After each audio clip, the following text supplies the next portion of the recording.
음악의 역사를 통틀어서요, 핸델만큼 인간의 감정을 진짜 자유자재로 다룬 작곡가가 또 있을까 싶어요. 그의 음악은 300년이 지난 지금도 우리를 웃고 울게 만들잖아요. 근데 대체 어떻게 그렇게 강력한 감정을 만들어냈던 걸까요? 마치 무슨 비밀 공식이라도 있었던 것처럼 말이죠. 그래서 오늘은요, 핸델이 어떻게 청중의 마음을 사로잡았는지 그 비밀스러운 감정의 공식을 한번 파헤쳐 보려고 합니다. 와, 시작부터 정말 강력하죠? 아니, 음악의 신이라고 불리는 베토벤이 이 정도의 극찬을 했다니, 그 자존심 세기로 유명한 베토벤이 한 말이란 걸 생각하면, 와, 이게 진짜 보통 칭찬이 아니라는 거죠.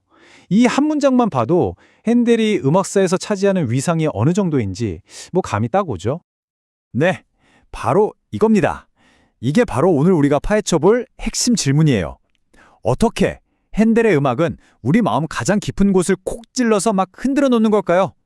그가 썼다는 그 특별한 감정의 연금술, 그게 대체 뭔지 지금부터 같이 한번 알아보겠습니다. 자, 그 비밀을 풀 첫 번째 열쇠는요, 바로 핸델의 가장 유명한 작품이죠. 메시아입니다. 우리 다 같이 그 초연 현장으로 한번 시간 여행을 훌쩍 떠나볼까요? 모든 단서가 바로 거기에 숨어 있거든요. 자, 한번 상상해 보세요. 1742년 더블린의 한 공연장입니다. 핸델의 지휘봉이 움직이고 장엄한 음악이 쫙 울려 퍼지는데 객석이 말 그대로 뒤집어진 거죠. 감동의 도가니가 된 거예요. 사람들이 자리에서 벌떡 일어나서 눈물을 막 훔치고, 이건 그냥 음악회가 아니었어요. 뭐랄까, 하나의 거대한 감정적 체험, 바로 그 자체였던 거죠. 그런데 여기서 진짜 놀라운 게 뭔지 아세요? 바로 이 숫자입니다. 아니, 259페이지나 되는 이 어마어마한 대작을 완성하는 데 걸린 시간이 믿어지세요? 고작 3주였다는 겁니다. 3주? 이건 뭐 평범한 속도가 아니죠. 거의 신들린 상태에서 영감이 막 폭발하는 와중에 이 걸작이 터져 나왔다는 얘기예요. 그런데 말이죠. 이렇게 위대한 작품이 탄생하기 바로 직전에 핸델은 사실 인생 최악의 위기를 겪고 있었어요. 완전 절망의 나락에 빠져 있었거든요. 자, 시간을 조금만 뒤로 돌려볼게요. 이 위대한 걸작은요, 사실 모든 걸 잃을 뻔한 위기 속에서 던진 정말 위대한 도박이었습니다. 우리가 보통 핸델하면 메시아 같은 종교음악을 떠올리잖아요. 근데 그 이전의 핸델은 완전히 다른 사람이었어요. 당시 최고의 팝음악, 그러니까 이탈리아 오페라의 대가였거든요.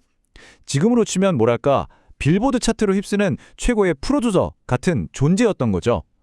런던 극장가를 그냥 꽉 잡고 있던 스타 작곡가. 그게 바로 메시아를 쓰기 전 핸델의 진짜 모습이었습니다. 이게 바로 바로크 시대의 두 거장, 바흐와 핸델의 결정적인 차이를 보여주는 지점이에요. 바흐가 음악의 아버지라고 불리면서 여러 멜로디를 복잡하고 정교하게 쌓아 올리면 약간 머리로 이해해야 하는 그런 건축물 같은 음악을 만들었다면요, 핸델은 완전 달랐어요.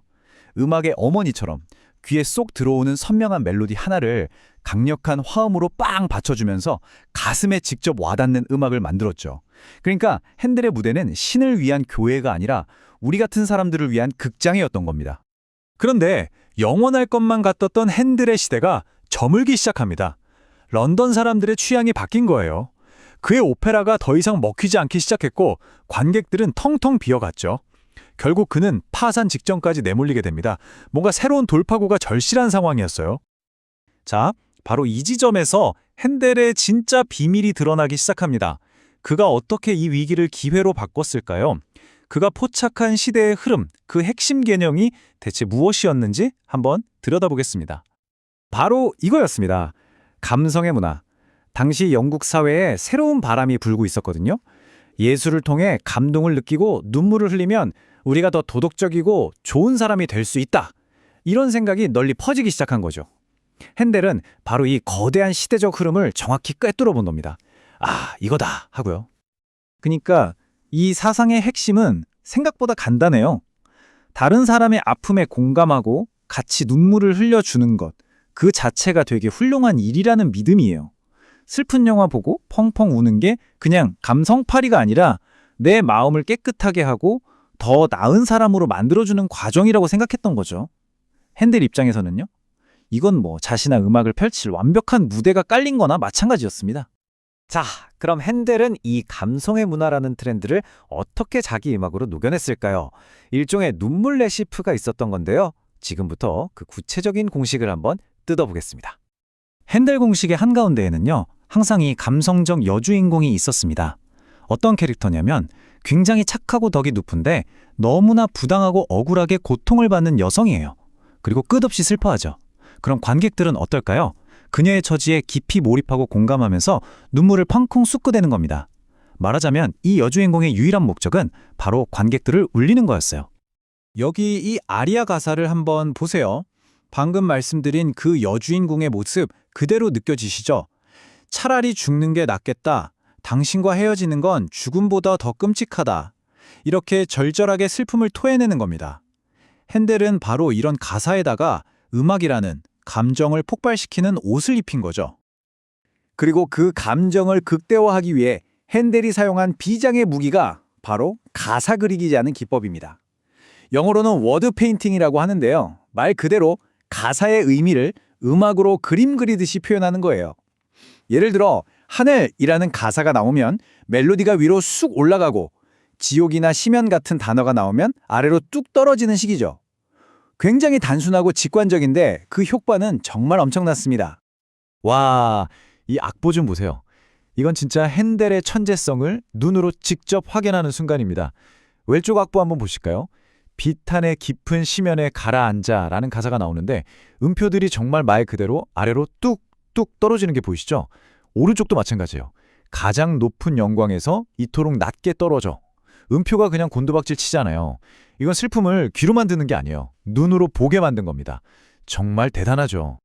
그런데 이렇게 관객들을 실컷 올리기만 하고 끝나는 게 아니에요. 이게 핵심입니다. 이 모든 고통과 슬픔은 그냥 자극적인 심파가 아니었어요. 이 기나긴 고통의 여정 끝에는 반드시 보상받는 미덕이라는 아주 통쾌한 결말이 기다리고 있었거든요. 관객들은 실컷 눈물을 흘리면서 감정이 정화되는 카타르시스를 느끼고 결국 착하게 살면 복을 받는구나 하는 도덕적인 교훈까지 얻어서 아주 만족스럽게 극장을 나서는 거죠. 자, 이렇게 강력한 핸델의 감정 공식은요, 그냥 그 시대에 반짝하고 사라진 게 아닙니다. 그의 유산이 어떻게 시대를 넘어서 오늘날 우리에게까지 이어지고 있는지 그 영향력을 한번 따라가 보겠습니다. 이 타임라인을 쭉 보시면 핸델의 공식이 단순한 유행이 아니었다는 게 확실해지죠. 그의 오라토리오는 영국 문화의 기둥이 됐고요. 천재 모차르트가 그의 음악에 감명받아서 직접 편곡까지 했습니다. 그리고 아까 봤듯이 베토벤은 그를 가장 위대한 작곡가라고 불렀죠. 이게 서양 음악과 스토리텔링의 DNA가 된 거예요. 한번 생각해 보세요. 온갖 고난을 겪던 착한 주인공이 마침내 행복해지는, 우리가 사랑하는 수많은 영화나 드라마들 있잖아요. 그 감동적인 서사의 원조가 바로 300년 전 핸델이었다고 해도 과언이 아닌 겁니다. 그러니까 결론은 이겁니다. 핸델이 위대한 작곡가인 이유는 단순히 음악을 잘 만들어서만이 아니라는 거죠. 그는 시대를 읽는 눈이 있었어요. 감동적인 예술을 통해 더 나은 사람이 되고 싶다는 그 시대 사람들의 마음속 깊은 갈망을 정확히 캐치해냈고 자신의 음악으로 그 갈증에 완벽하게 채워준 겁니다. 자, 이제 마지막으로 이런 질문을 한번 던져보고 싶어요. 요즘 인공지능이 그림도 그리고 작곡도 하는 시대잖아요. 그런데 과연 기술만으로, 공식만으로 진짜 사람의 마음을 움직이는 감동을 만들어낼 수 있을까요? 어쩌면 그 답을 찾기 위한 힌트가 300년 전에 이미 인간의 마음을 움직이는 완벽한 공식을 찾아냈던 바로 이 작곡가 핸델에게 숨어 있는 건 아닐까 생각해 보게 됩니다.